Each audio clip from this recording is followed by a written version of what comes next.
નમસ્કાર મિત્રો આજે તારીખ 6 માર્ચ 2025 મહત્વની હેડલાઇન્સ ઉપર નજર નાખીએ તો મહીસાગર જિલ્લાની ત્રણેય નગરપાલિકાના પ્રમુખ જાહેર કરવામાં આવ્યા છે।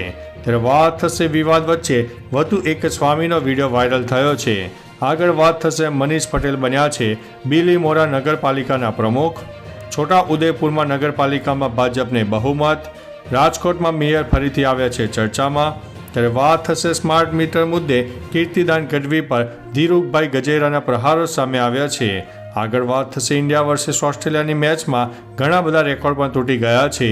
ત્યારે વાત થશે ગરમીએ 125 વર્ષ જૂનો રેકોર્ડ તોડી નાખ્યો છે। આગળ વાત થશે અબુ આઝમીને યુપી મોકલી દો, અમે સારવાર કરીશું। ત્યારે વાત થશે ગઢડાના નગરપાલિકાના પ્રમુખ અને ઉપપ્રમુખની વરણી કરવામાં આવી છે।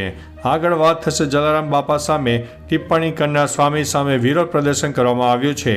ત્યારે વાત થશે કોન્ટ્રાક્ટરને ટેન્ડર વિના 11 કરોડનું કામ અપાતા વિવાદ સામે આવ્યો છે। હવે મિત્રો સમાચાર વિસ્તારથી।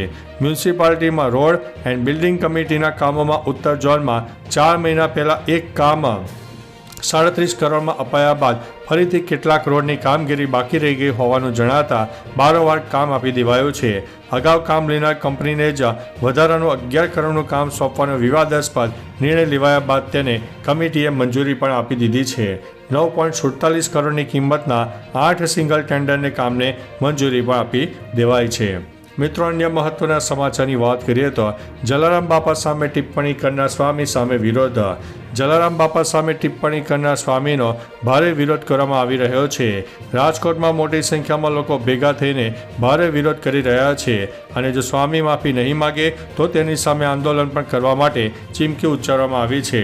ઉલ્લેખનીય છે કે પરસોત્તમ રૂપાલાએ પણ સ્વામીના આ નિવેદનને લઈને કટાક્ષ કર્યો હતો। કેટલાક ભાવિકો આ મુદ્દે જ્ઞાનપ્રકાશ સ્વામીને સજા આપવાની પણ માંગ કરી રહ્યા છે। મિત્રો અન્ય મહત્વના સમાચારની વાત કરીએ તો ગઢડા નગરપાલિકાના પ્રમુખ અને ઉપપ્રમુખની વરણી। ગઢડા નગરપાલિકાની ચૂંટણીમાં ભાજપનો ભવ્ય વિજય થયો હતો। ગઢડા નગરપાલિકાના પ્રમુખ અને ઉપપ્રમુખની વરણી કરવામાં આવી છે। ગઢડા નગરપાલિકાના પ્રમુખ તરીકે હિતેશ પટેલ અને ઉપપ્રમુખ તરીકે સુરેશભાઈ મેરની નિમણૂક કરવામાં આવી છે। ગઢડા નગરપાલિકાના પ્રમુખની પસંદગીનું કોકડું ગૂંચવાયેલું હતું તે મોડી રાત્રે ઉકેલાઈ ગયું છે। ગઢડા નગરપાલિકા 28 બેઠકોમાંથી 18 બેઠકો ઉપર ભાજપ અને 10 બેઠકો ઉપર કોંગ્રેસે જીતી છે। મિત્રો અન્ય મહત્વના સમાચારની વાત કરીએ તો અબુ આઝમીને યુપી મોકલો, અમે સારવાર કરીશું। સીએમ યોગીએ સમાજવાદી પાર્ટીના ધારાસભ્ય અબુ આઝમી ઉપર નિશાન સાધ્યું છે। તેમણે કહ્યું છે કે ઔરંગઝેબ એક ક્રૂર શાસક હતો। સમાજવાદી પાર્ટીએ એ જ ઔરંગઝેબ ઉપર ગર્વ છે। તેમનો આદર્શ ઇસ્લામીકરણ છે। સમાજવાદી પાર્ટીના લોકો રામ અને કૃષ્ણમાં માનતા નથી। સમાજવાદી પાર્ટીનો પોતાના ધારાસભ્યો પર કોઈ નિયંત્રણ નથી। તેને પાર્ટીમાંથી હાંકી કાઢો અથવા તો યુપી મોકલી દો। આવા લોકોની સારવારમાં વિલંબ ન કરો।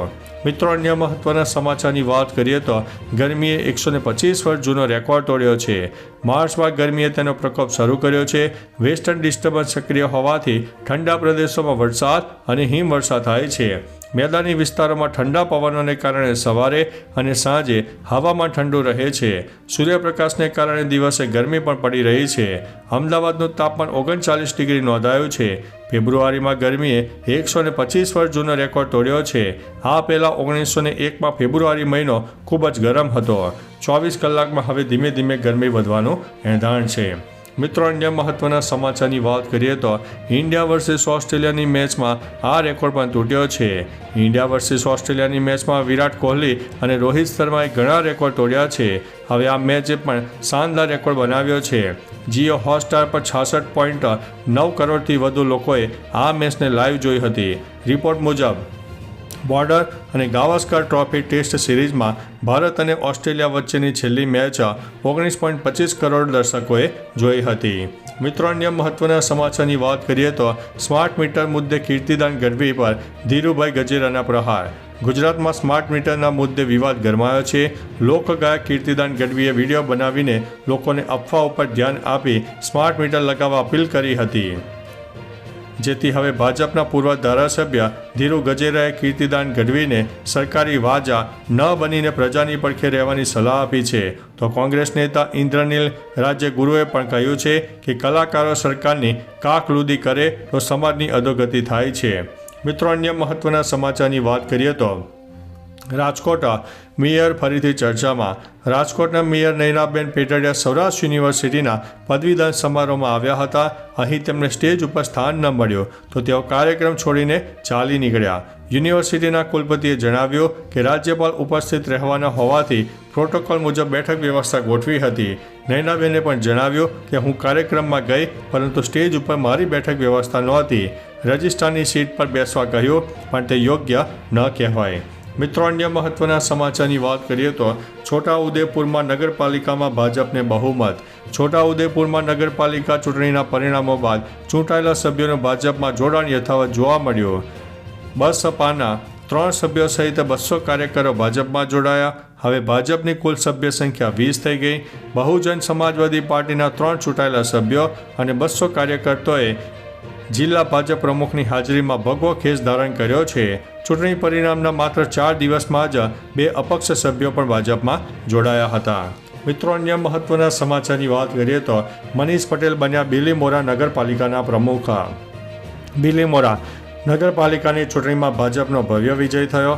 બિલીમોરા નગરપાલિકાના પ્રમુખ તરીકે મનીષ પટેલની વરણી થઈ છે. પાલિકાના પ્રમુખ તરીકે સૌથી મજબૂત દાવેદાર એસટી ઉમેદવાર અને વોર્ડ નંબર 6માંથી ચૂંટણી જીત્યા હતા. તેઓ ભાજપ પક્ષમાંથી સૌથી વધુ 1728 મતો મેળવીને વિજેતા બન્યા છે અને સ્વચ્છ છબી ધરાવે છે.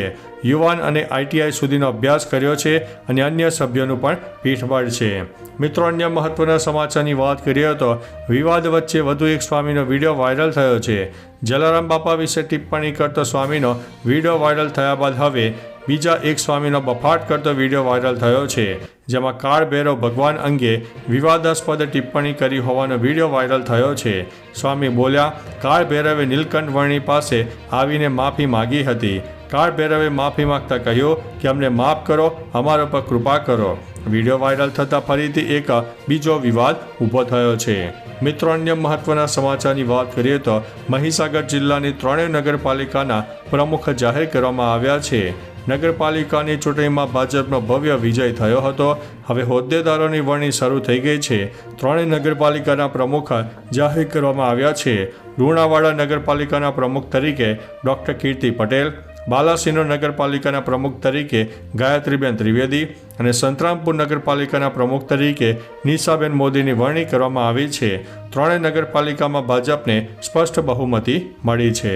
તો ચાલો મિત્રો, ફરીથી દેશ અને દુનિયાના સુપરફાસ્ટ સમાચાર લઈને મળતા રહીશો. ત્યાં સુધી અમને રજા આપશો. નમસ્તે.